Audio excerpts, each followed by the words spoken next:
Who here believes that we ought to have a government for the people and by the people, not for the billionaires and by the billionaires?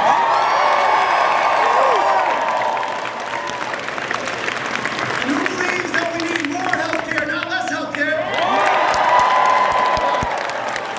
And who believes that it's time for us to stand up and take back our government? Let me hear you. That is the war in Michigan I know and love. Now let me tell you, you are about to hear from some of the most important people leading our movement today. People who have been at the cutting edge, leading the fight for justice, for health care, for a democracy that answers to us, we the people.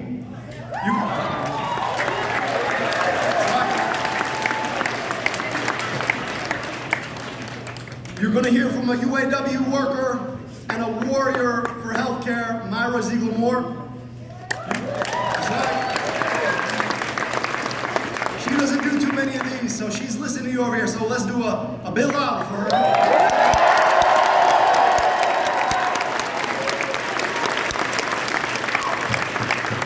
You're going to hear from the man who led the stand-up strike for better wages and justice, UAW President Shawn Fain.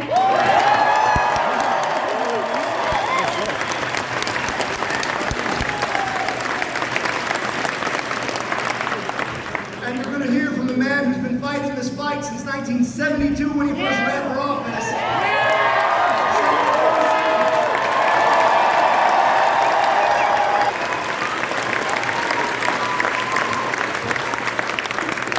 Now let me introduce myself. My name is Abdul. I'm a proud son of this state of Michigan.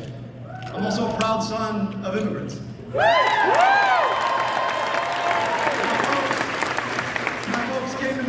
From Alexandria, Egypt. Now, my dad was the eldest son to a man who sold vegetables in a fish market and a woman who, despite being the wisest, smartest person I've ever met in my life, never got to spend a day in school. My grandmother saw it. And my dad was there first. He was their eldest. He was a great student. And he knew he wanted to be a scientist, an engineer. He wanted to drive and design the cars that we make real in this part of the country. Yeah! And so he took a bet on an America where it didn't matter the color of his skin, didn't matter how he prayed, that he could be just as American as anyone else.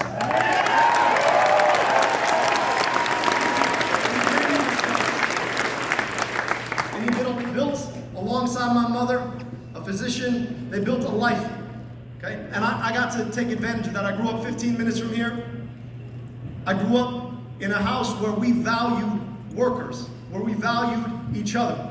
And my dad would go on to lead the union, be elected president of his union at his workplace, to lead a strike that delivered 7% higher wages.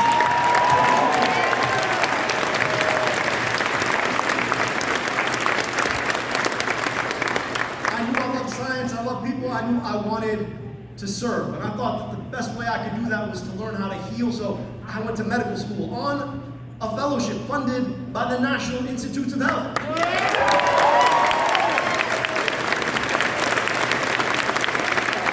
And then I have the incredible privilege of leading health and human services in Wayne County, Michigan under the incredible leadership of Lauren Evans. We've gotten about doing work like erasing $700 million of medical debt. Giving kids classes in their schools. And building accountability for corporate polluters in the form of an air quality monitoring network across the entire county. Let's go! I'm raising my own 2 daughters here in Michigan, about 45 minutes from where I got to grow up, where I got to go to public schools, where I got to go to college. But here's the thing. We all know, and we're all here today, because we know that there are folks who don't know or represent our values, going after some of the most important features of the government that is intended to be for us and by us, not for the billionaires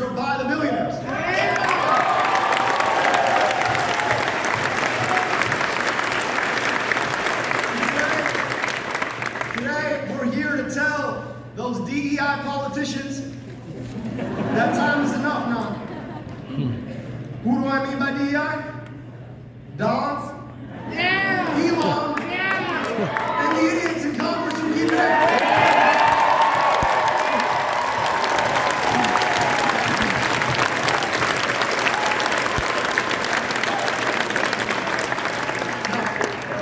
I'm sitting in my office about 2 months ago, and I'm watching as a third of my budget's about to get ripped apart when they froze federal funds.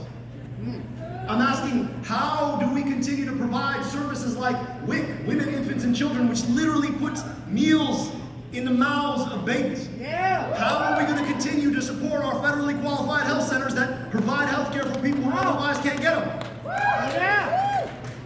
And finally, because of the leadership of attorneys general across this country, they had to step back.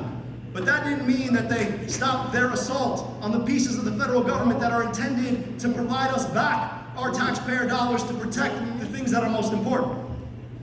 We watched as the NIH took cuts that mean that $200 million owed to our public universities won't come. That means that we're going to lose Michigan jobs. That means that we're not going to get cutting-edge Michigan research. That means we're going to lose opportunities for cures to cancer or cures to Alzheimer's that are being discovered every single day at these institutions and institutions across the country that decided to gut it for pennies. It's wrong, and we can't stand for it. And even worse, we saw that Congress, in order to pass and extend a tax cut for the wealthiest people in our society, want to gut Medicaid. And I just want to tell you some things about Medicaid. 72 million Americans rely on Medicaid every single day for their health care. Here in Michigan, 2.6 million. And if you're doing the math, there are 10 million people in our state. That is 1 in 4 Michiganders relying on Medicaid for their health care. Even worse, 47% of our children, 47%, nearly 1 in 2, nearly half, get their health care on Medicaid, and they're trying to take it away so they can pass a tax cut for the richest people in our society. And they're not the only billionaires that work here trying to gut government. I don't know if you've been watching what's coming out of Lansing, but in Lansing, the state legislature, Republican control, decided to pass what they call a stopgap budget. You know what it does? It zeroes out the MDHHS, Department of Health and Human Services. It zeroes out the Department of the Environment, Great Lakes and Energy. It zeroes out the Office of the Attorney General so they can't sue. It zeroes out the Office of the Secretary of State. Why is that the case? So that they can hand over and do the bidding of our own billionaire oligarchs here in Michigan, the DeVosses out west. Now here's the thing. You might remember I ran for office a while back, right? 2018. I had this argument that I kept making. It was a bit controversial at the time. And I said that Donald Trump wasn't the disease. Nope. Donald Trump was just the worst symptom of the disease. So the question we gotta ask is, what's the disease? It is a system that sells off our politics to the highest bidder. The corporations, the billionaires, who monetize us for their greed. Whether you're talking about a healthcare system where you get your pay garnished by some corporate health insurance program, only to have to pay $4,000 to get the health care you already thought you paid for.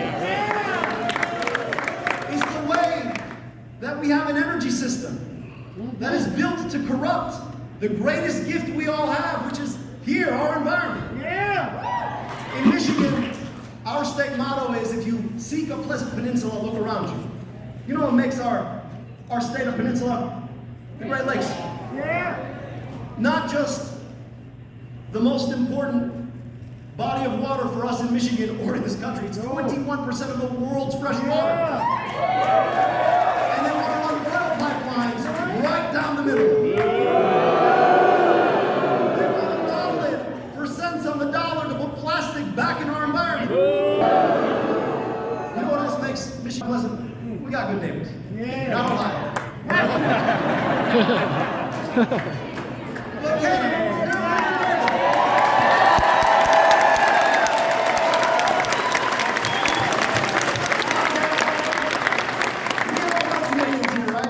Yep. if you piss off Canadians, you're definitely the asshole.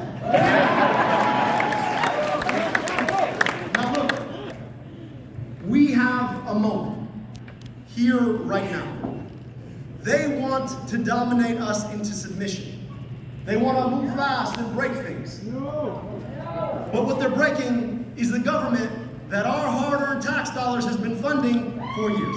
And we're here to say that that is our money, that is our government. Take your damn billionaire hands right off of it.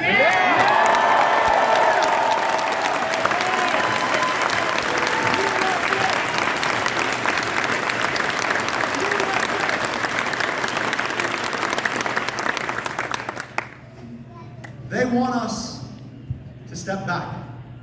And today, all of you here said that we are not stepping back, we are stepping forward. We are united. We are recognizing that in one another we have all we need to build that government for the people and by the people, to bring us all out, to fight for that government that is our birthright. That government that my father took an investment in, that all your parents at some point, or your parents' parents took an investment in, a place where no matter who you are, that you can call this place home, no matter what some billionaire, no matter what some oligarch tells you, a place where your body is not getting monetized by some healthcare corporation, your eyeballs aren't getting monetized by some big tech corporation, your Great Lakes aren't getting monetized by some big oil corporation, but instead, that we stand up to protect one another, we stand up to protect each other, to protect this government, to stand up for we the people, a government for the people and by the people. Today we are standing up, we are united, we are fighting back, and together we're gonna win.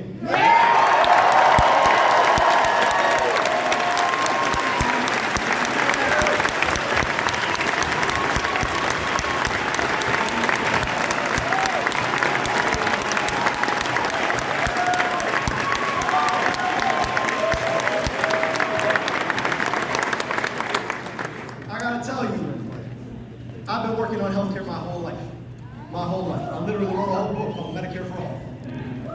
And every once in a while you meet somebody who reminds you what that work means. It's not just a bunch of policies and numbers on a page. It's not just a bunch of discoveries and opportunities to figure out how you fund stuff. It's real people living real lives who are affected by the choices that we make as a society. Appreciate you, brother. And today I got to meet one of those people, and she's going to come talk to you now, all right? So, she doesn't do this much, but I need you to give a big, warm welcome to the healthcare warrior and UAW worker, my friend, Myra Ziegler-Moore. Let's hear it for her.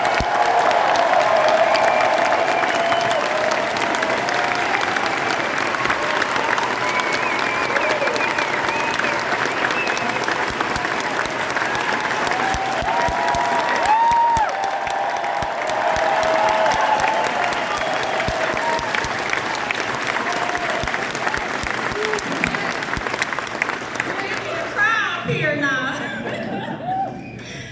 My name is Myra Ziegler-Moore.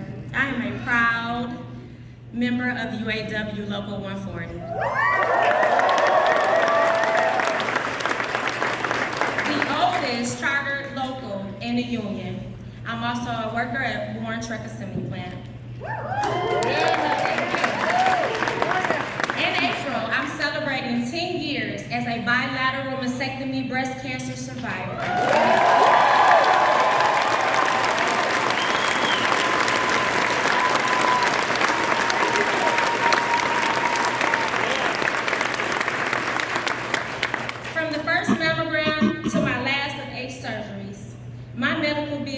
total were just shy of $500,000. I had health care that my union fought for so that I could focus on beating cancer. I didn't have to worry about going broke while in recovery. And without it, I wouldn't be standing here alive today.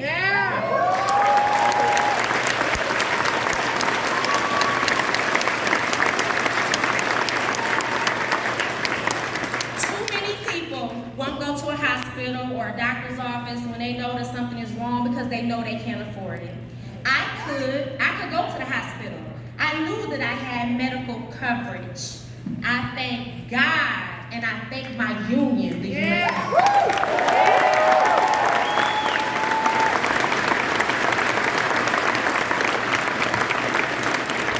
I've been working in factories since I was 17 years old, union and non-union, and you better believe it's the workers that make it happen.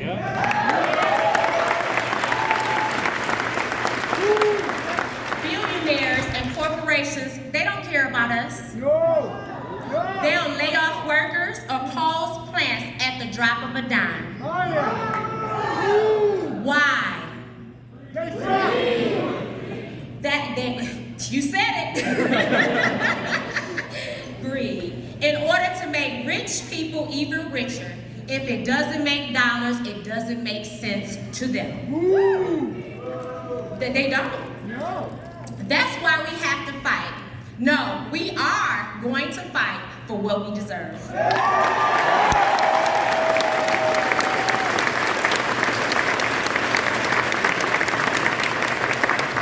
If it's us against them, then I would bet on my union sisters and brothers every time because solidarity is so much stronger than greed.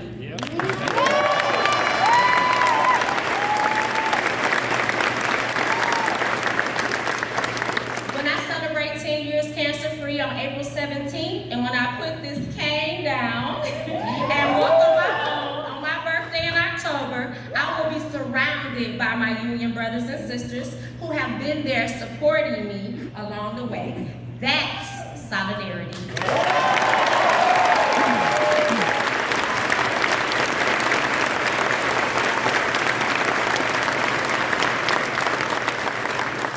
They have my back in my healthcare fights. We are all going to have each other's back in the fight ahead. Thank you. Thank you. Thank you. And there are going to be big fights ahead for health care, for good jobs, for a good life for all of us. From my elders to our grandbabies, and I'm a Gigi and 3 grandsons, and everyone in between. Okay? Are you ready to fight for all of us?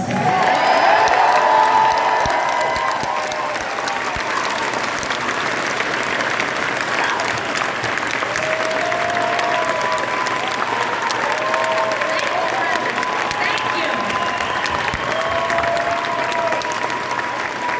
I know that my UAW sisters and brothers are ready for the fight, and I know you are too.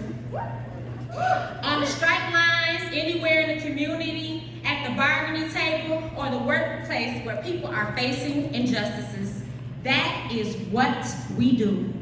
I am honored to introduce a union brother who gets up every day fighting for the working class, my president, Mr. Shawn Fain.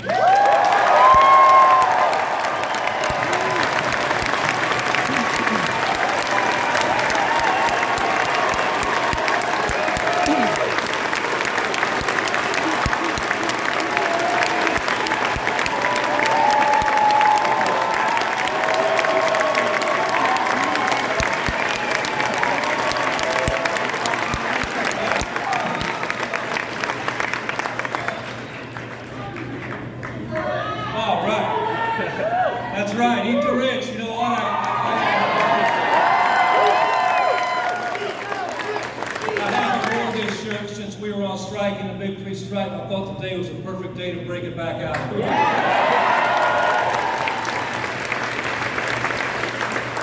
going to start by thanking Myra. You know, there's nobody I would have rather been introduced by today than one of our badass female UAW members.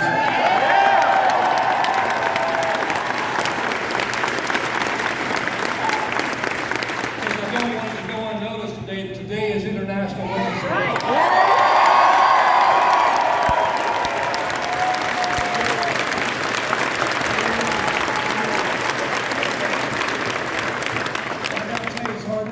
Because I think about the badass women that have been in my life, that raised me, the grandmothers I had, my mother, my sister, and some of the badass union women I've worked around were inspirations to me.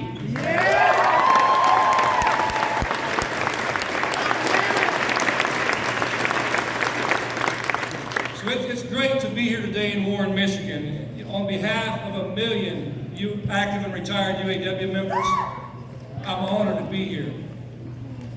You know, Warren is a proud UAW town.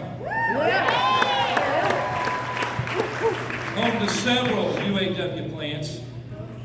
And today, we were right down the road from Warren Truck, Local 140, where Myra's from. And I want to take a moment to talk about our UAW family at Warren Truck. Because it plays into everything we're here talking about today. Over 3,500 members of Local 140 work at Warren Truck Plant, building Wagoneers, and they used to build Ram trucks there for Stellantis. That plant's been around since 1938. For a long time, this place was known as Dodge City. Yep. For decades, workers there proudly built Dodge pickup trucks.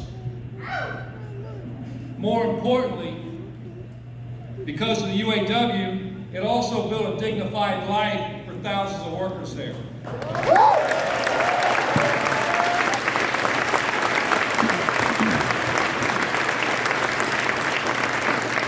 Built a life where you could raise a family, you could own a home, you could take your kids to the doctor without having to worry about breaking the bank.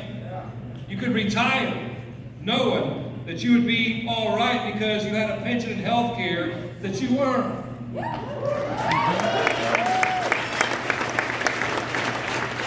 And those workers in Warren, just like in a lot of our other plants, have generated billions of dollars in profits for this company for decades. Billions! But to a greedy corporation, it's not enough. A few months ago, thousands of those workers were served with an indefinite layoff notice. That's right. While Stellantis was laying these workers off, the company was planning on moving good blue-collar jobs to Mexico where they could exploit workers for $3 an hour to make Ram trucks. And then they can ship those trucks back here, right across the border, to America, and they can sell it for the same price. You know, they'll sell it from anywhere from $70,000 to over $100,000 each. How does that work? You know, when they abuse that cheap labor in Mexico, they sure as hell don't lower the price. And before I go into this further, I want to say this. People in Mexico aren't our enemy. They're our family.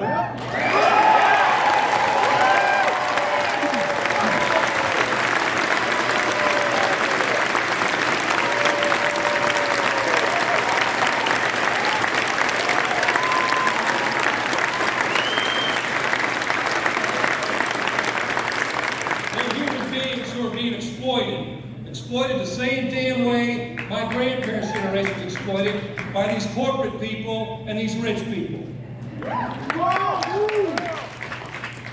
And while they sell these trucks that they make down there and they bring them back here and they sell them for 100 grand, they don't pass that savings on the consumer. They don't pass that, they don't give the workers more. The people at Wall Street and all these executives rake in the difference.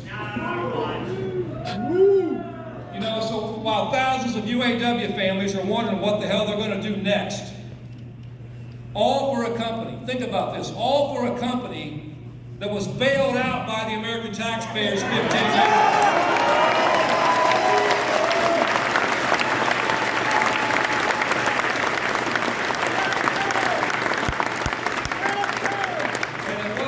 Taxpayers, it was the workers in the union that made the sacrifice to keep these companies afloat.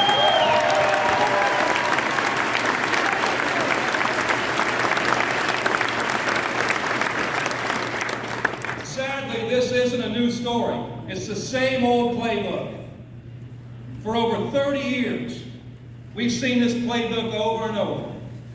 Corporations cut good jobs and destroy communities because of our unfair trade policies. Unchecked corporate power and an unfettered corporate greed that has slithered its way into the center of our politics. You know, all over America and right here in Michigan, so many of our communities have lived this reality. We've lived the layoffs, the plant closures, the shuttered houses on the block, the neighborhood schools shutting down, the hollowed out towns that are left behind with empty buildings. What's up, Flint? That's right. And the next generation of families, for the first time in our history, are going to be left off worse than we were. Yep. So I have a simple question for you. Don't we deserve better?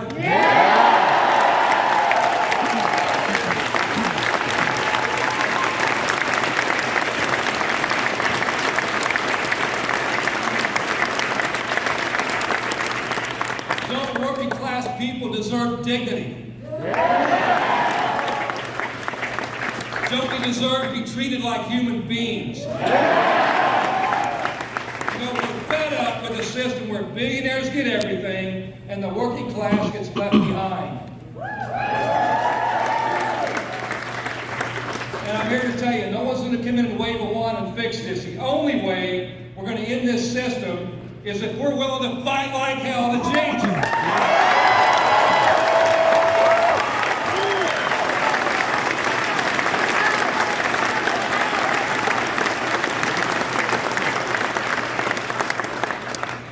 And I'll be real, for our union, for a lot of people, the election didn't turn out how we wanted it to. Nope. But you know what? We woke up the next day, I woke up the next day still damn proud to represent 1 million badass members of the UAW and in a militant working class that wants better.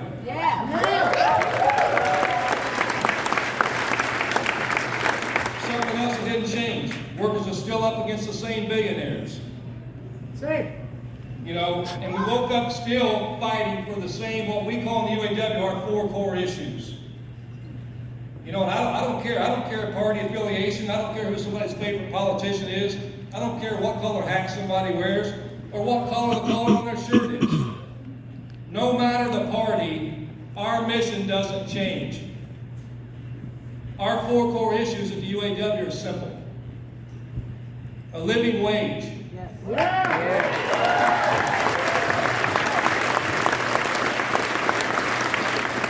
An actual wage you can make a living off of. You know, decent health care.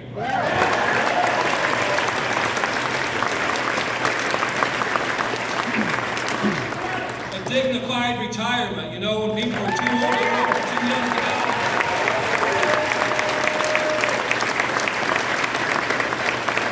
And the 4th thing is some semblance of a life off the job. Be actually having a life.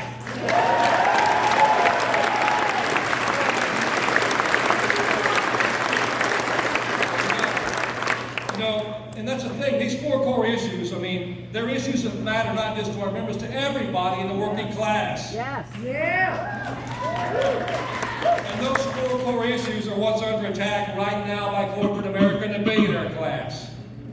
And I gotta tell you this, I'm gonna be honest, you know, it's the same corporate America we've seen under Democrats as we've seen under Republicans.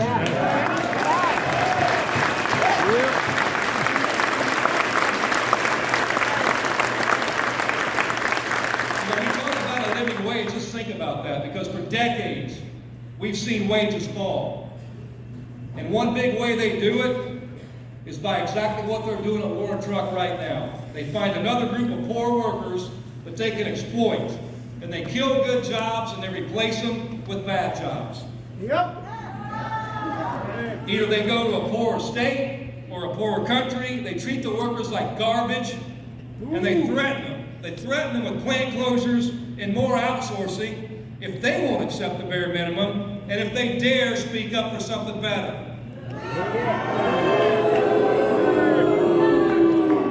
You know, right now we're in the fight of our lives to end the anti-worker trade system that began with NAFTA and has continued on with the USMCA. It's time to stop the global race to the bottom.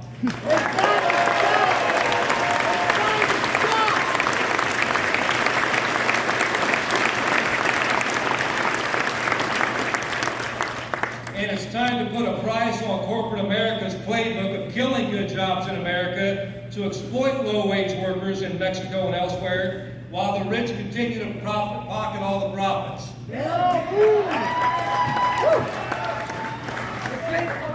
That's right. We're not peasants. Our broken trade system screws the American worker. It screws the American consumer, it screws the American taxpayer, and it screws the Mexican worker and everybody else also. You know, and that's the way they've done it. The rich have divided and conquered across borders. And if we want to continue fighting, if we want a living wage that includes all Americans, we have to end this system today.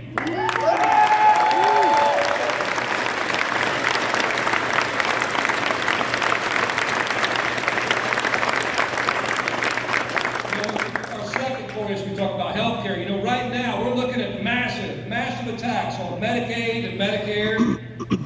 And the billionaires, the billionaires like Elon Musk, who's pulling the strings.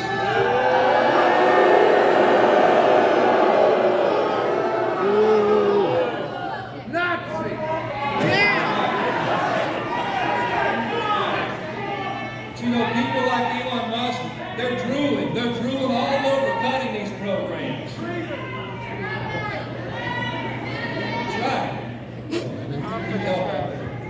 Any medic?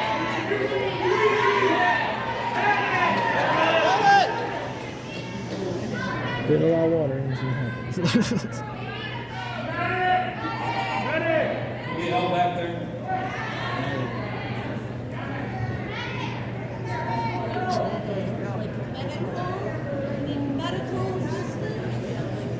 We need a medic in the back corner of the gym.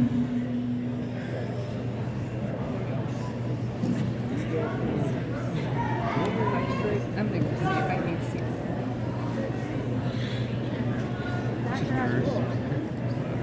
Make sure they're all Just want to make sure we got somebody back there. We're good.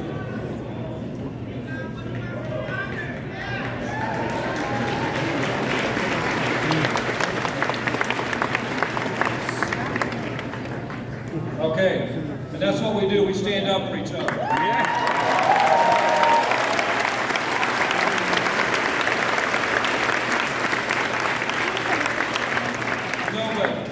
Talking about these billionaires that pull the strings and are drooling all over, cutting all these programs that benefit Should turn the people. heat on. You know, when they do these things, they don't see a grandparent. They don't see a single parent just trying to get by.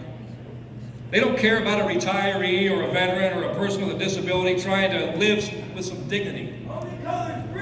That's right. They see dollar signs, and sooner or later, when they continue to see dollar signs, they're going to see picket signs.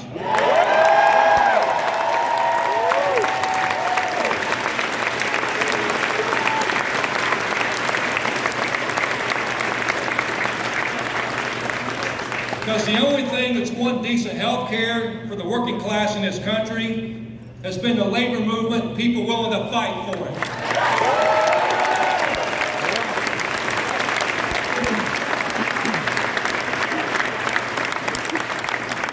You know, right now in Tennessee, we're fighting for health care at Volkswagen for 4,000 workers there.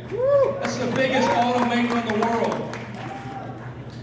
And last year, you know, those workers made history by being the first plant in the South to join the UAW.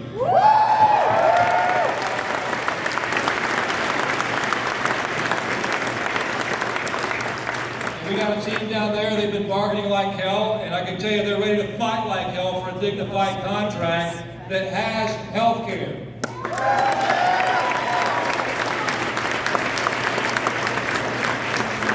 You know, talking about that third core issue with dignified retirement, Elon Musk calls Social Security a Ponzi scheme.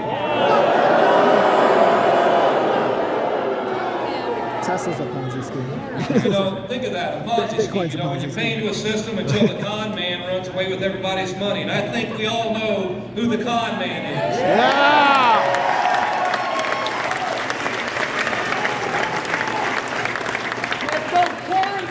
You know, it's not our grandparents, it's not a public school teacher, it's Elon Musk and the billionaire class.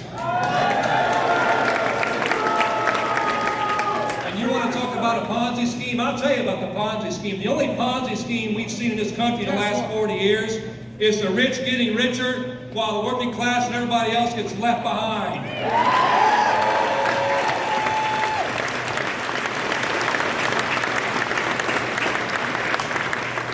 You think about the fourth thing we talked about, getting your time back, getting your life back. I heard a brother right down here a minute ago talk about working more than one job. How many of you in this room had to work 7 days a week or 2 or 3 jobs just to survive?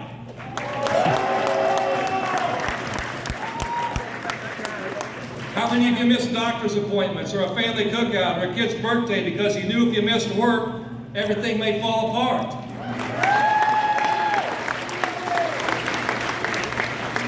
How many of you are just too damn tired by the time you get home to spend any real time with your family and your friends?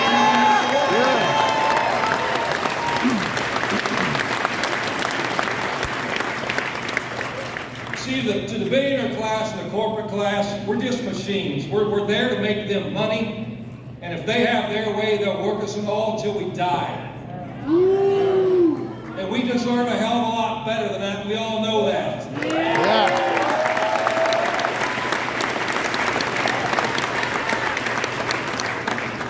So what's stopping us from winning on these issues? You know, we know these are all popular issues. We know everybody in this country wants these things. We know we have the numbers. And we know we have what we need to do. And the truth is, you know, the billionaires and the greedy corporations, they're doing what they've done for decades. And they've done it because they do one thing. They keep us divided. They want to pit working class people against one another. They want to divide us by race. They want to divide us by gender, by nationality, whatever the hell they can find to do it, that's what they do. We got to stop it.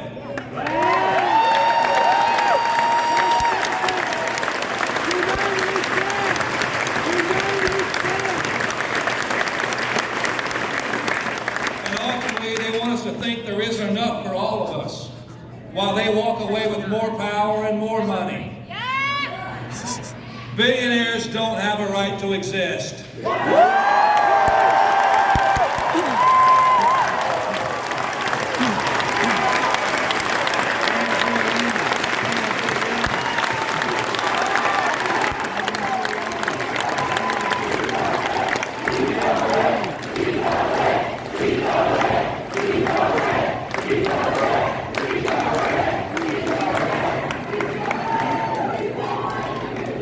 You know, I said it when we were on the picket line.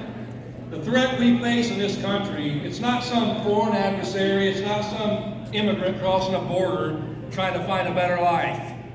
The threat is right here at home. It's corporate greed that's destroying this country.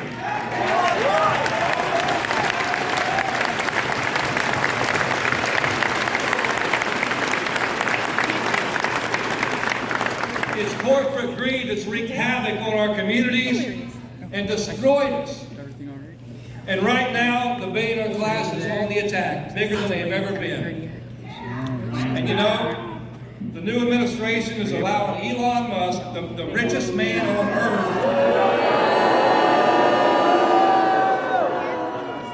to orchestrate mass firings and continue to rip our federal government apart. You know, they're gutting crucial programs. They're laying the groundwork to destroy Medicaid, Medicare, Social Security, and a hell of a lot more. But you know, there's one thing I know. The good thing for us is this. The answer is right here. The answer is right here in this room.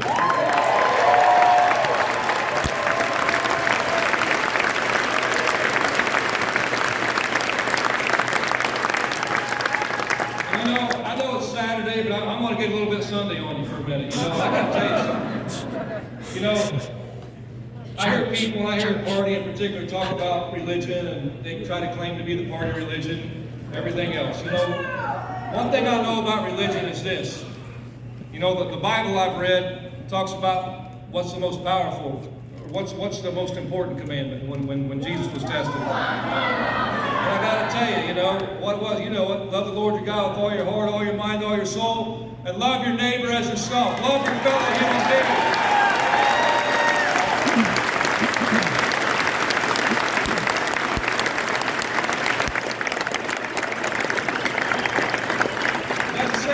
Doesn't say what color they are, doesn't say what sex they are, doesn't say how they identify, it doesn't say where the hell they come from.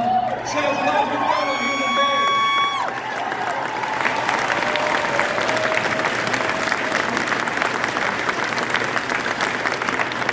And you know, in our sit-down strike for the big three, you know, I talked about this, and I spoke about this the night before we went on strike, you know, Matthew 17, 20, 21.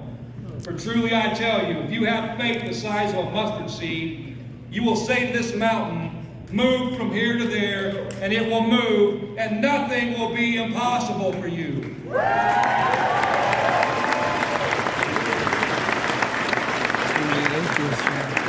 These billionaires and these corporations that are hell-bent on breaking and dividing us, they seem like mountains, you know, and some days it feels like it's impossible to move it.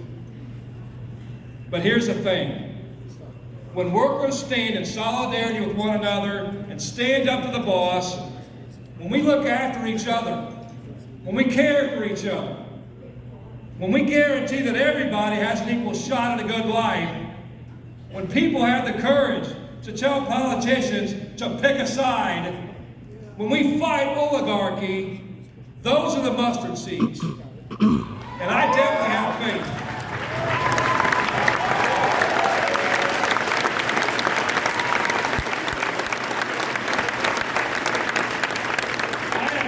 Working people stand together and fight for what we deserve, we can move mountains. And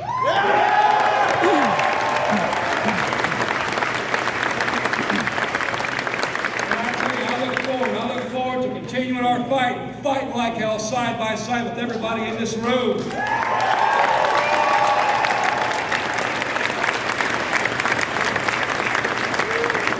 how we're going to do it. We're going to do it together as a united working class. And I gotta tell you, somebody I want to bring up now, there is no greater champion in the world for the working class, a hero for the working class, than you.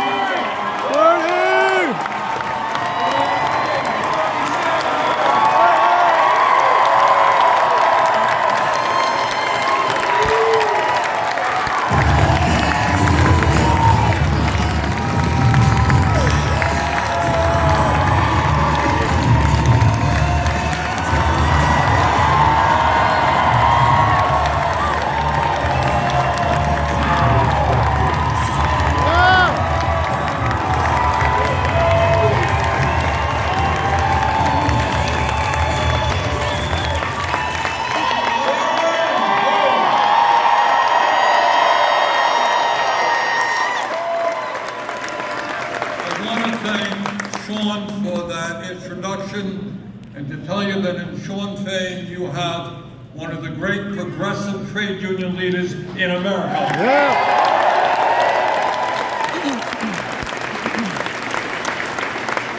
Brothers and sisters, we got some problems in this country. We have an administration that is leading us to oligarchy, and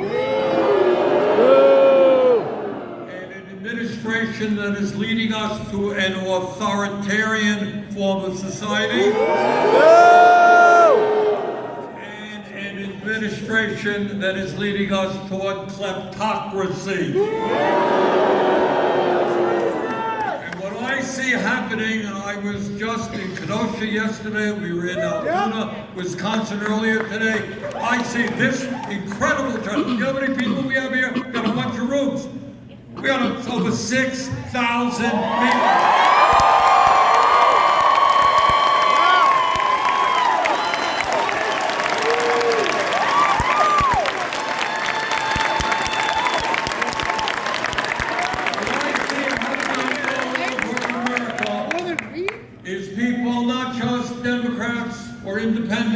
but Republicans as well, saying we fought for too long and too many people died for democracy. It's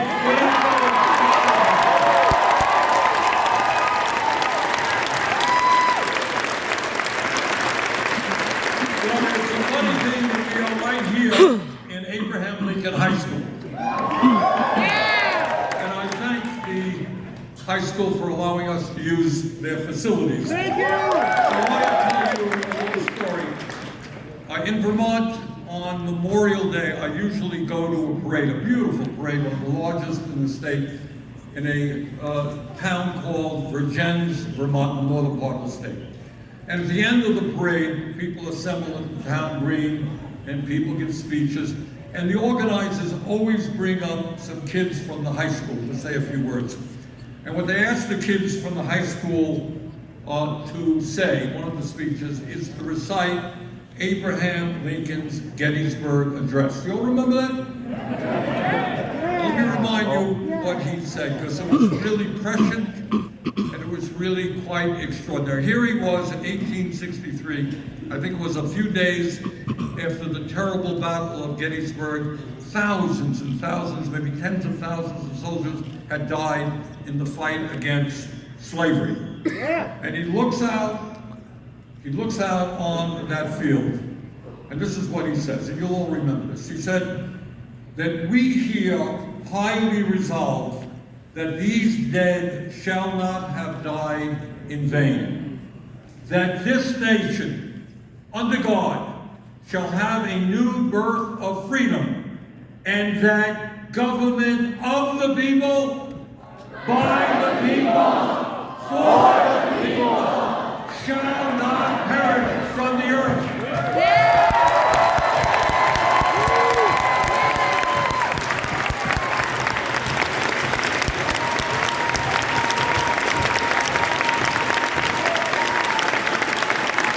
And that is why we are here today. We're here today to, in fact, make sure that after so many people in our country have fought and died for democracy, that we are going to stay a government of the people, by the people, and for the people.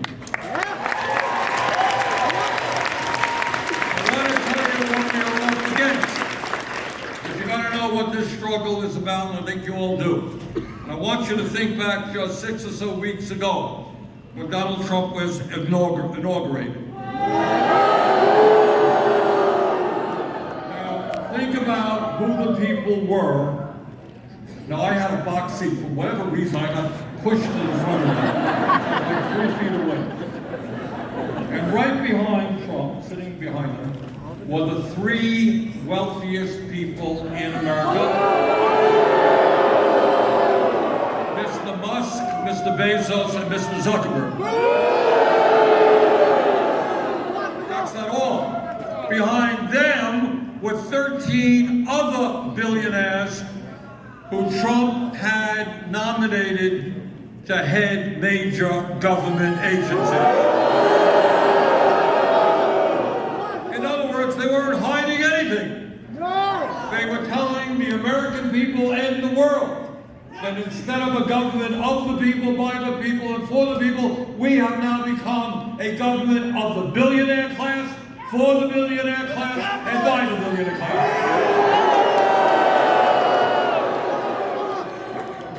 That is what, brothers and sisters, we are taking on. And I want to say something that I really fully do not understand. Maybe we have some psychiatrists in the audience, and I mean that seriously, who can help us here. Look, everybody wants to make money, everybody wants to live comfortably, nothing new about that. Nope. In this country today, in Vermont, breaks my heart, and I'm sure in Michigan, we have major addiction problems, right? Yep. We all know people who are addicted to drugs and what's happening to their lives. We know people who are alcoholic. We know people who smoke too much, people who are overweight, eat too much, people who have addictions. Yep. But I will tell you what the most serious addiction is in this country. It's a smart group of people. It is the addiction of greed by the billionaire class. Now you might think that if somebody had a few $100 million, had their own jet plane, had their own island, or whatever these guys do, it might be enough. But it is never enough. They are addicted to more and more and more, and they don't care how many people they step over in order to satisfy their greed. Right now, what they are in the process of trying to do, and it's why I'm here in Warren, to stop them, what they want to do is at a time when we have more income and wealth inequality than we have ever had, when the billionaire class, the people on top, have never, ever, ever had it so good. What they want to do is give over $1 trillion in tax breaks to the 1%, and they do that by cutting $880 billion from Medicaid, over $200 billion from nutrition and other programs that the working class. So in other words, this is the Robin Hood proposal in reverse. Instead of taking from the rich, giving to the poor, they're taking from the poor and giving them to the rich. We ain't gonna let that happen. I want to explain for a moment what $880 billion in Medicaid means. It means that when in the midst of a healthcare crisis, millions of children will be thrown off of the health insurance they have. If you have a mom or a dad in a nursing home, or somebody who may need nursing home, understand that 2 out of 3 people in nursing homes get there through Medicaid payments. Cut Medicaid, it's going to be harder to get people into nursing homes. Quality of care will deteriorate. We have 32 million people in community getting their health care in community health centers. Something that I work very hard on, primary health care. 40% of the revenue for community health centers comes from Medicaid. Slash Medicaid, it'll be harder for millions of people to get the primary care, the dental care, the vision care that they need. We are not going to allow them to slash Medicaid in order to get tax breaks.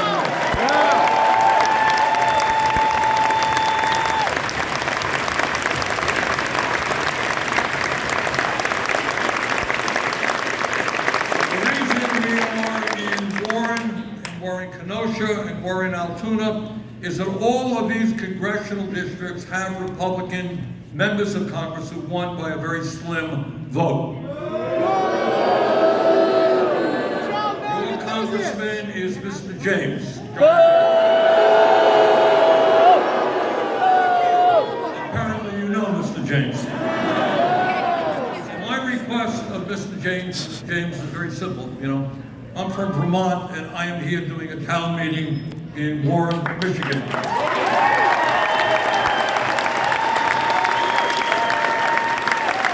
Mr. James, I think your constituents here in Warren would love to do a town meeting with you.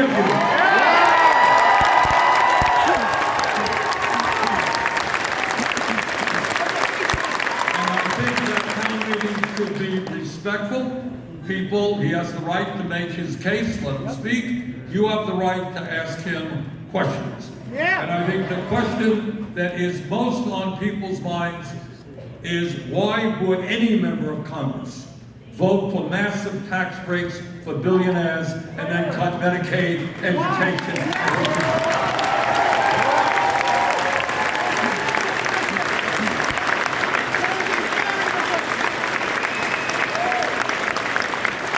and Mr. Musk, and Mr. Trump are not only going after Medicaid nutrition programs, they're going after Social Security. I think I speak for every member of the Senate in telling you that We get calls every single day from seniors, people with disabilities saying, I'm trying to reach Social Security, I got a problem, I want to talk to somebody. It's taken forever to do that. In fact, shamefully, some 30,000 people die every year waiting for an understaffed Social Security. They are way understaffed today to approve disability benefits. You got that? Yeah! So people are sick, they're on disability, takes them forever to get their issue dealt with, and they die in between. Yep. What Musk and Trump are proposing are massive cuts to Social Security staffing, which would make it harder for people to get their claims addressed. That would mean more people will die. That is not acceptable.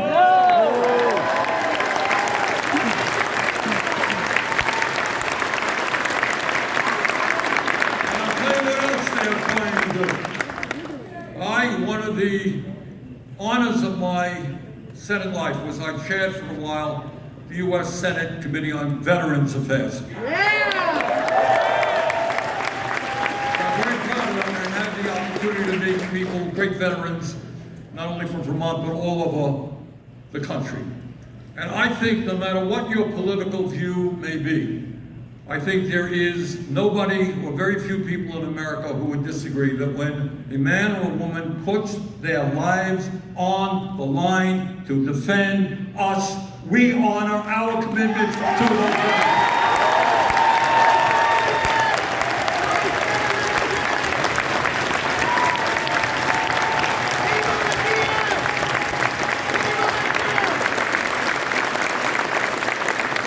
At the behest of Mr. Musk, the VA has announced that they intend to lay off 83,000 employees. That will mean for veterans to go into VA healthcare, a deterioration in the quality of care they get. For veterans who are waiting for their benefits, it will take them longer to get. Now, just yesterday, Veterans of Foreign Wars, the second largest veterans organization in the country, said, quote, we now call upon VA to reconsider its planned reduction of 83,000 employees. The VFW is right. I call on the Trump administration, rescind that order.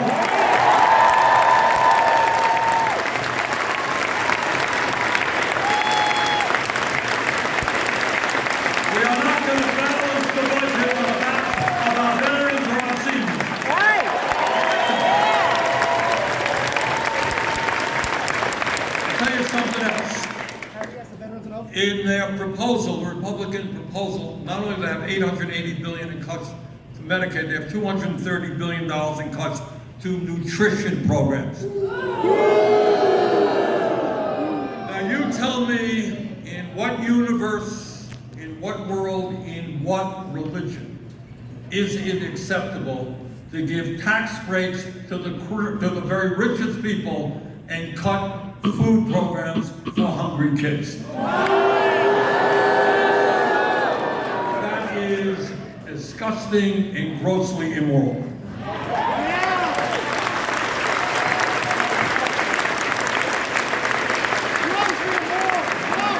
of the ways you dismantle programs is you cut staffing.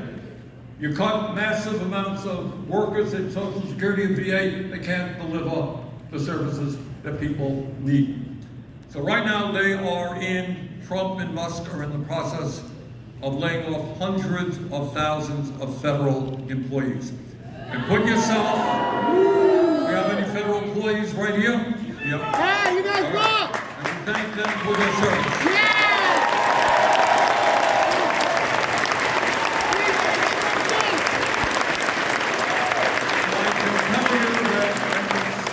Hard to imagine. You're a federal employee. Everyone's on pins and needles. They're wondering, they're going to get a letter from Mr. Musk tomorrow telling them that they're gone. People have worked for years. People have done great work. Gone. Out on the streets. Now, I want you to think for a moment. If Mr. Musk can do this arbitrarily, fire hundreds of thousands of federal employees, think about what will happen Deport them. when the technological revolution of artificial intelligence and robotics really gets hold in this country. Think about it. Everybody knows that this revolution is coming. And that means that many millions of workers in the private sector are going to be displaced. If Musk is simply thrown out onto the street for no decent reason, hundreds of thousands of federal employees, what do you think they're going to do when robotics and artificial intelligence comes? They're going to replace those workers and they're going to throw them out on the street as well. This is a prelude to what they're going to do in the private sector. Now, I happen to believe that technology unto itself is not a bad thing. If it can result in increased worker productivity, that's great. But what we want to make sure is that workers benefit from that worker productivity.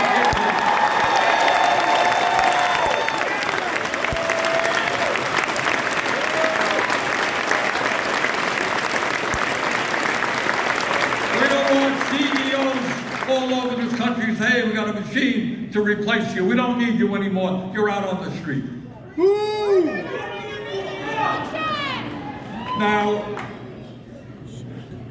what we're up against is not only the incredible greed of the billionaire class, we're up against something that we really have never experienced in this country. And I'm not going to stand up here and tell you with a straight face that politicians never lie.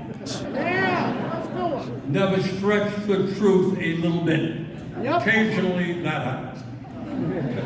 But what we're up against right now, and this is enormously important, is we're up against a phenomenon that we have never seen, and that is the big lie. The big lie is not just stretching the truth. Big lie is not just fibbing. The big lie is creating a parallel universe,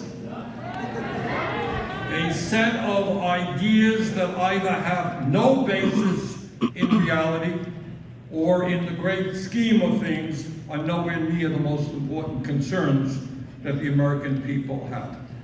What some of these people on the right are doing is saying outrageously false statements. They say it over and over again. And then they have the right-wing social media blast it out to hundreds of millions of people until people actually believe it. And then, rather than having the kinds of discussions and debate that we should have in a democratic society, what are the issues? You have your view, I have my view, let's debate, let's come up to some consensus, or we'll vote on it, whatever it may be. We spend half our lives trying to refute outrageous lies. Let me just give you a few examples, which you're familiar with. Trump claimed that the 2020 election was stolen from him, and that he won by a landslide. A lie. All of you remember the terrible January 6th insurrection when they tried to prevent Trump claimed that was a day of love, and by the way, pardoned all of those insurrections. Trump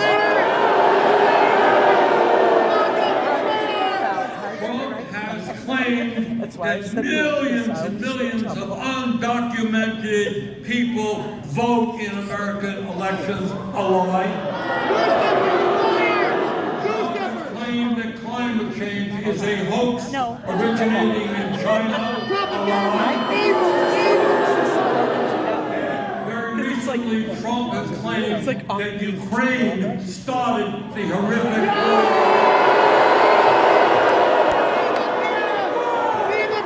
Give you an idea how bad this is. A couple of months ago, and I was involved in this, there was what we call in Washington a continuing resolution, a CR, keep the government going.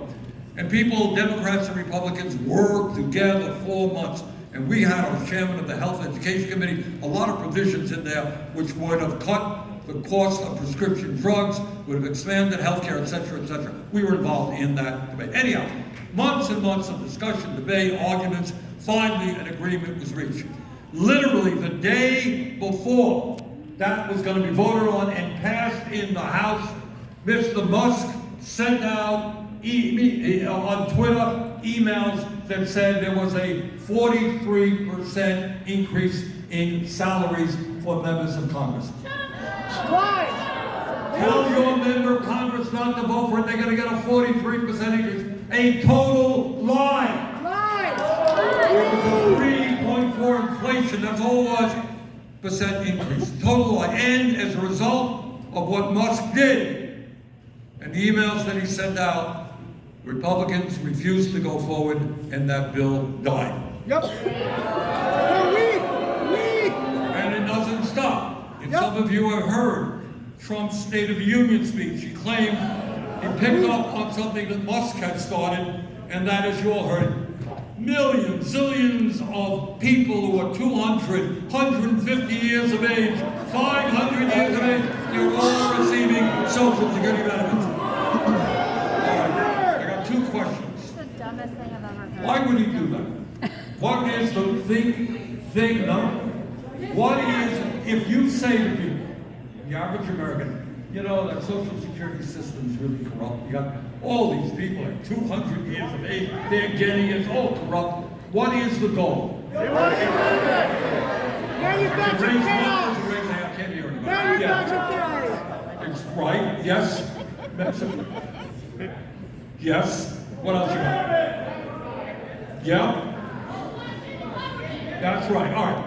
All of this stuff is to tell you, give up on your government.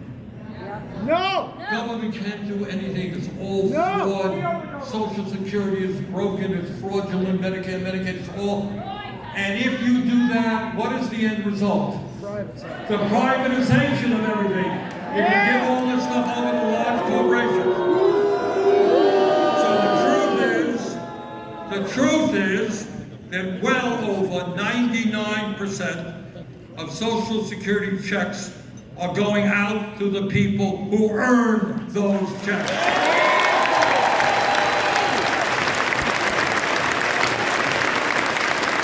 70 million people,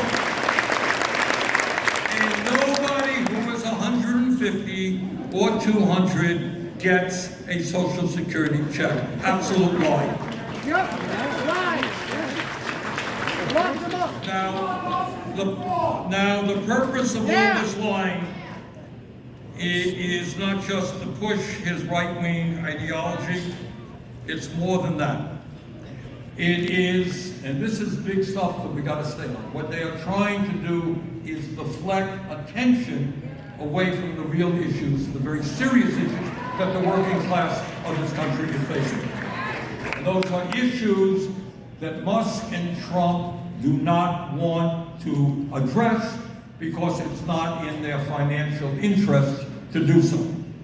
So, as a case in point, Trump gave his State of the Union speech.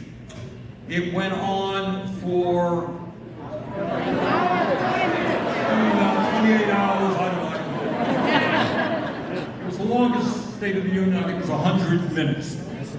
And in his 100, and this is what is extraordinary, it's not what he said, it's what he didn't say. He spoke for an hour and a half, and he almost completely ignored the issues that are keeping working families up at night. As they worry about how they are going to survive in these very difficult times. So let's do something radical. You ready to do something radical?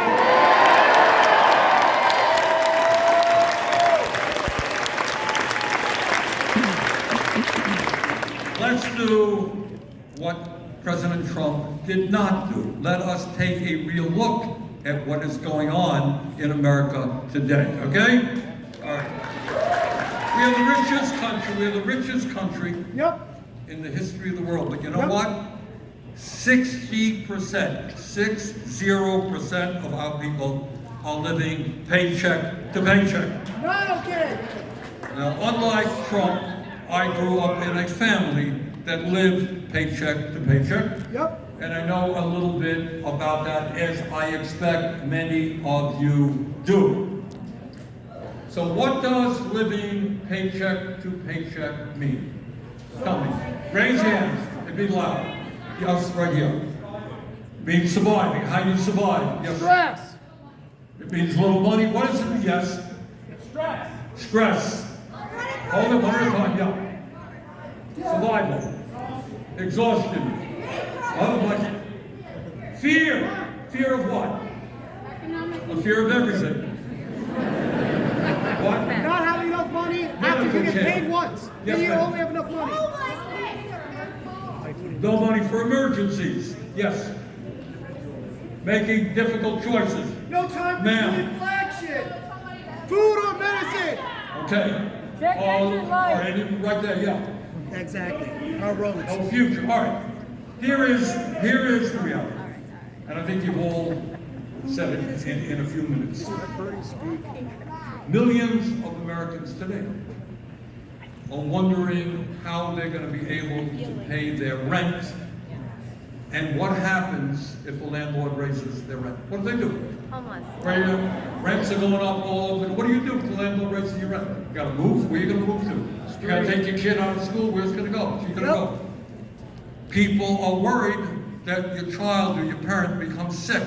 You can't afford to take that person to a doctor, or you cannot afford the prescription drugs that your mom or your kid may need. Yep. What's going on today in America is people are worried. Just something as simple, as basic. Your car breaks down. You got an old car, right? Your car breaks down. And the guy at the repair shop says it's going to cost you $1,000 to get it fixed. Now what happens if you don't have the $1,000? What happens? Screwed. You can't get your car fixed. If you can't get your car fixed, you can't get to work. If you can't get to work, you're going to lose your job. If you lose your job, how are you going to survive? How? That's because millions of people don't have $1,000 in the bank. In America today, and this is a remarkable fact, it is not just that our life expectancy, you all know what life expectancy, how long we live. It's about 4 years shorter than people in other wealthy countries. Ooh. And we should wonder why that is so. Yep.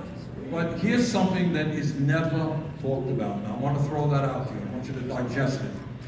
If you are working class in this country, your life expectancy on average will be 7 years shorter than if you are wealthy.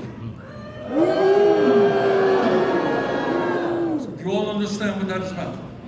Yep. That means that being working class in this country in many respects is like a death sentence. You're rich, you're going to live a long life, you're working class 7 years shorter. Why is that? Stress. Yep. All right.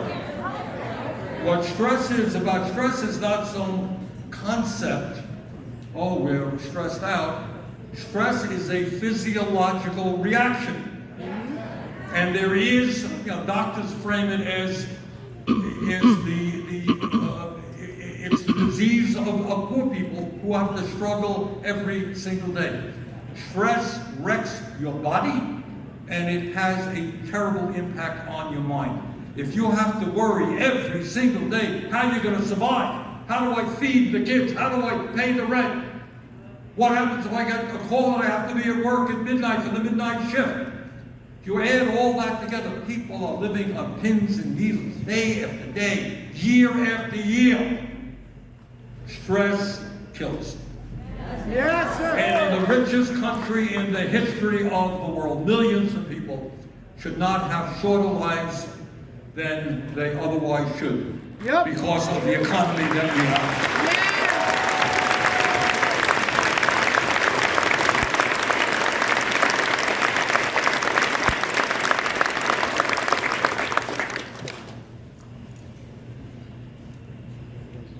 But it's not just domestic policy that we have got to be concerned about under Trump. we are all proud. I think we wake up in the morning, we know that it's part of who we are as Americans. We are proud that we are the longest standing democracy in the world. Yup.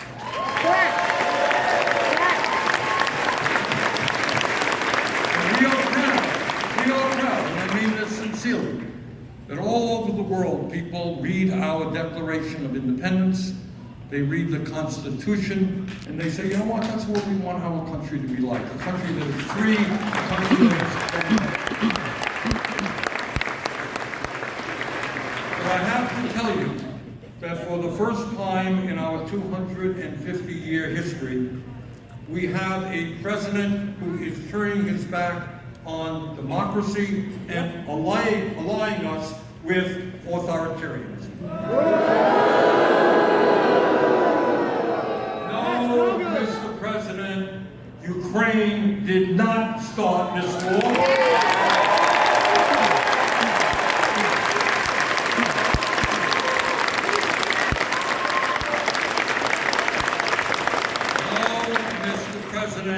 Zelensky is not a dictator. Vladimir Putin is.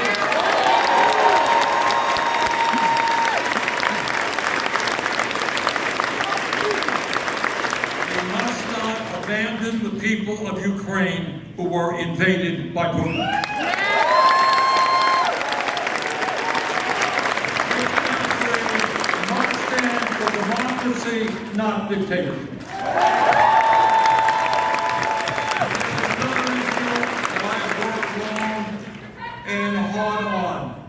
And that is, as all of you know, there was a terrible attack by Hamas against Israel. 1,200 innocent people were killed. Israel had a right to respond.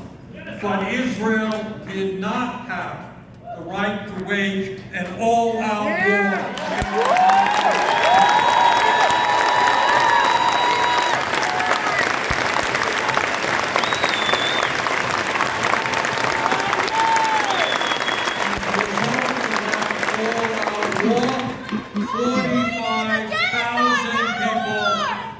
Most of whom are women and children are dead, and as a result of that war, well over 100,000 have been injured, and as a result of that war, the infrastructure, the healthcare, the schools, the water systems, the wastewater plants in Gaza have been virtually destroyed.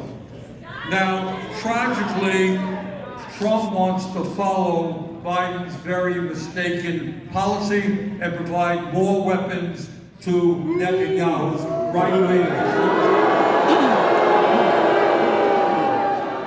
I'm going to do everything in my power to make sure that Netanyahu is not.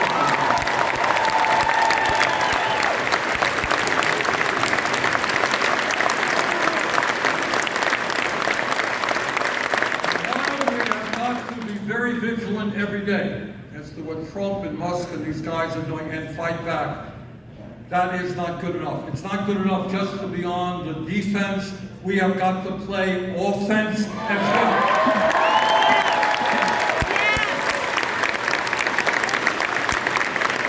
And here is a secret that the corporate media will not tell you. And that is the progressive agenda is wildly popular all over the country. It's exactly what the American people want.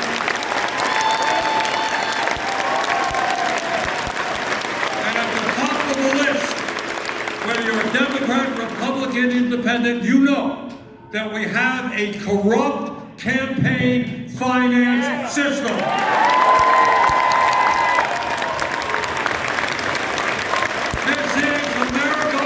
Billionaires should not be allowed to buy politicians.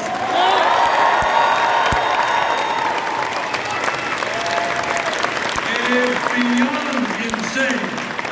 beyond insane that Musk was able to contribute $270 million to Trump's campaign, and that is reward. He becomes the most powerful person in the government. Just Musk. Musk, it is not just Musk and Republicans, it is Democratic billionaires as well.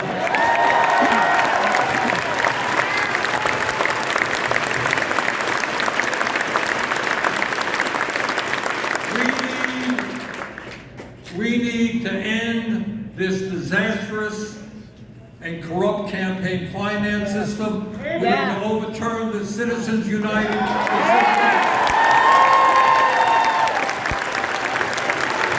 We need to move the public funding of elections.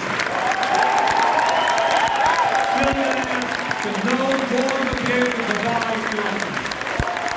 And I'll tell you something else that the American people, Democrats, Republicans, Independents feel strongly about. At a time of unprecedented income and wealth inequality, they don't want the billionaire class to get another nickel in tax breaks.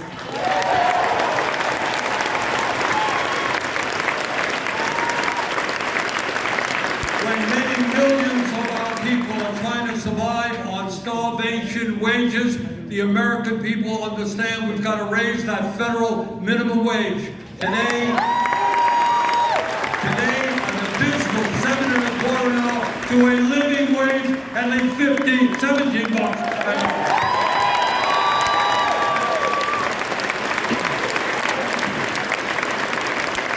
All over America, we got any trade unionists here?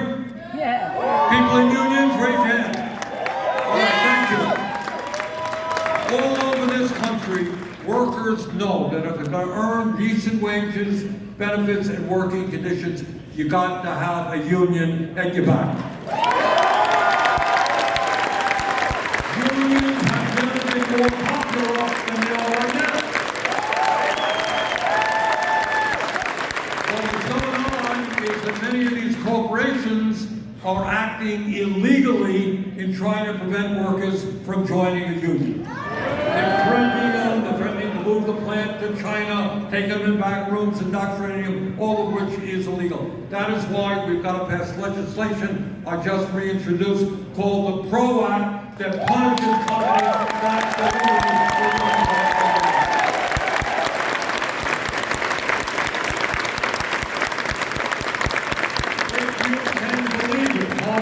but it is true. 22% of seniors in America are trying to survive on $15,000 a year or less. Half of seniors trying to get by on $30,000 or less. No, Mr. Trump, we ain't going to cut Social Security. We're going to expand Social Security.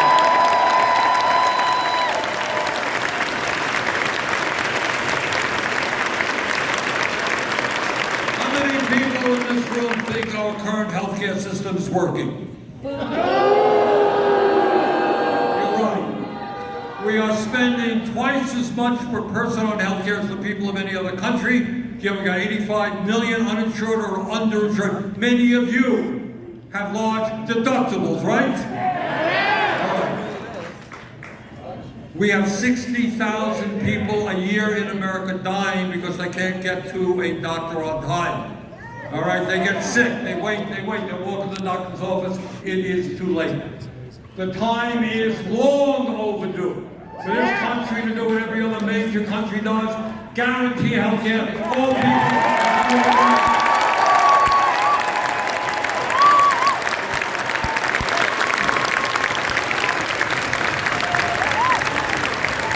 We need your help with the real Medicare for all, let's get it passed.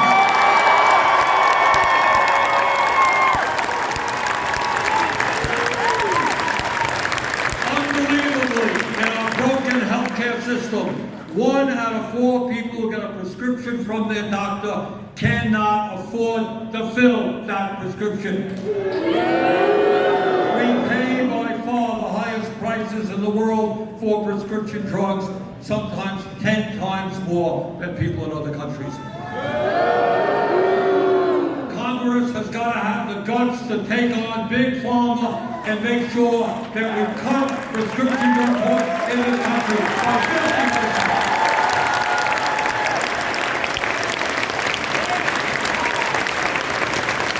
And here's another concept which is not radical, it already exists around the world. It is common sense. We live in a competitive global economy. We need the best educated workforce in the world.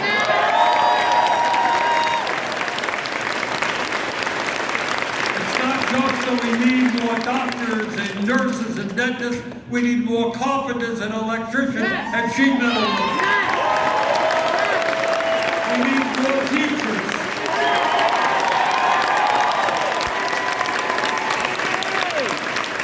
It is totally insane that when we have a desperate need for skilled workers, educated workers, that young people are going $30, $50, $100,000 or more in debt to get an education. Instead of giving tax breaks to millionaires, let's make public colleges and universities towards the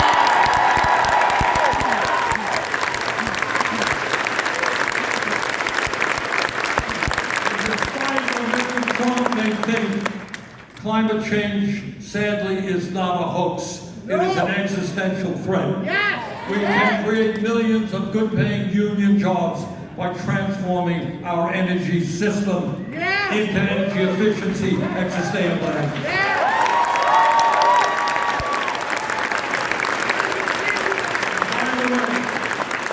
By the way, when we talk about freedom, and I hear that word a lot in Washington, D.C. You know what freedom means? It means that every woman in this country shall have the right to control her own body.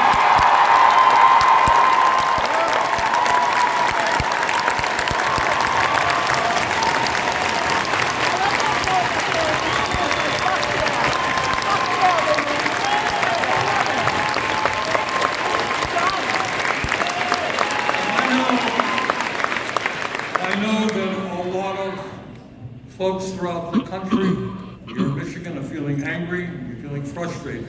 Yep. And some of you may feel a bit hopeless. Yep. So let me say this. At this moment in history, this very difficult moment, despair is not an option.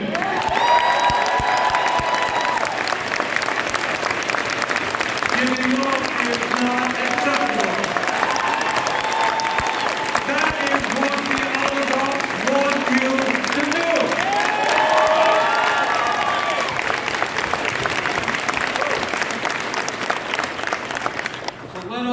Never forget, real change, the change that we have experienced over the hundreds of years of our nationhood, only occurs when ordinary people stand up against oppression and injustice and fight back. That's how change.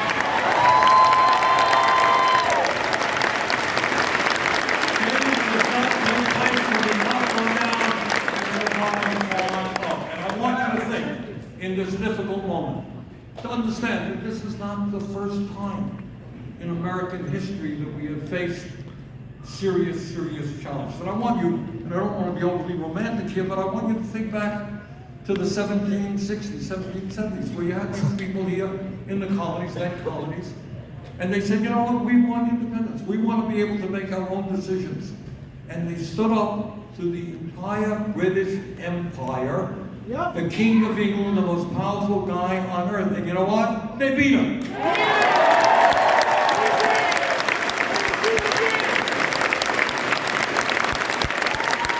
want you to think about the 1830s, 1840s, 1850s, people in the abolitionist movement who said, you know what? Slavery must be abolished once and for all from this country.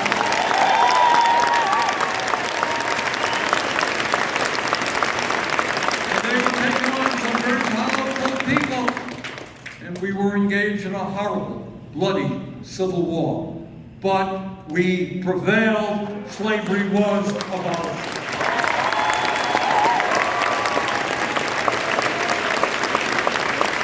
Shawn Fain UAW was up here a few minutes ago, and I was just thinking, I was reading something today about the labor movement.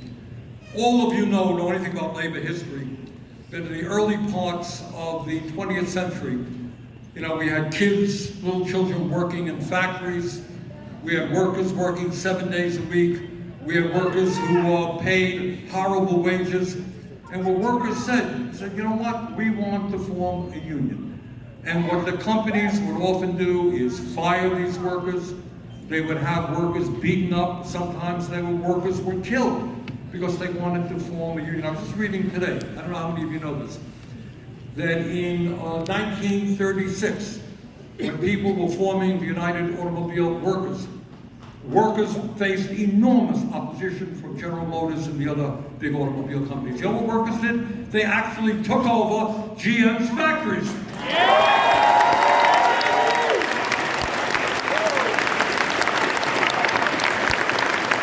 They raised for sitting, and as a result of that, the UAW was formed.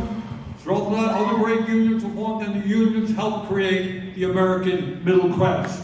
They struggled and they won.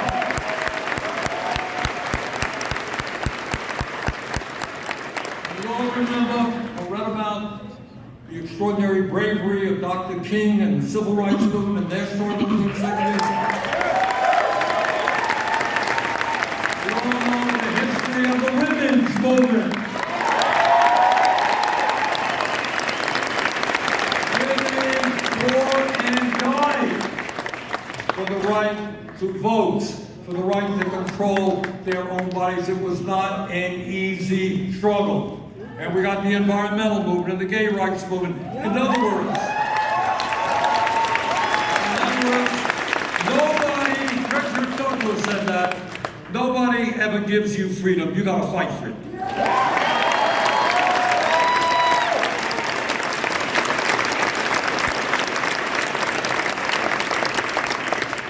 So yes, the oligarchs are enormously powerful. They have endless amounts of money. They control our economy. They own much of the media, and they have enormous influence over our political system. But from the bottom of my heart, I believe that if we stand together, we can beat them.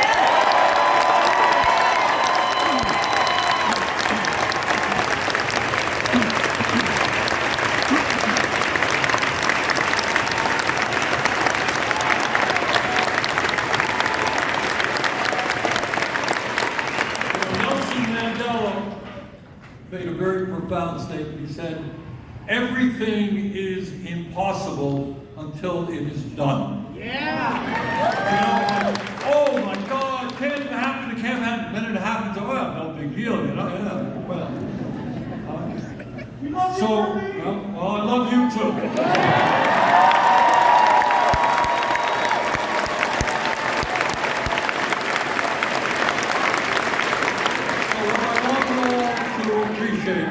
I want you all to appreciate that in the wealthiest country in the history of the world, if we stand together, if we do not let the right wing divide us up by the color of our skin, or where we were born, or our religion, or our sexual orientation, if we stand together, fighting for an agenda that works for the working class of this country, nothing can stop us.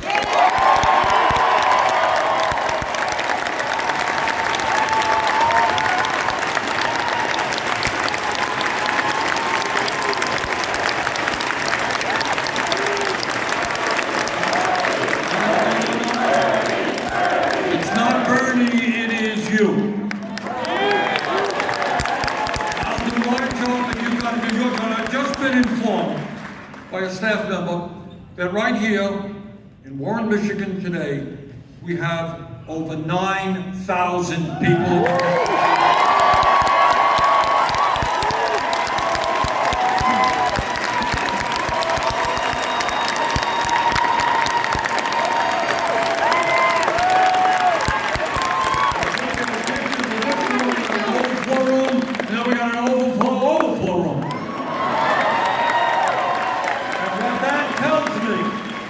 There's the people not only in Michigan and Vermont, but all over this country. We're prepared to stand up, we're prepared to fight, and we're going to win. Thank you.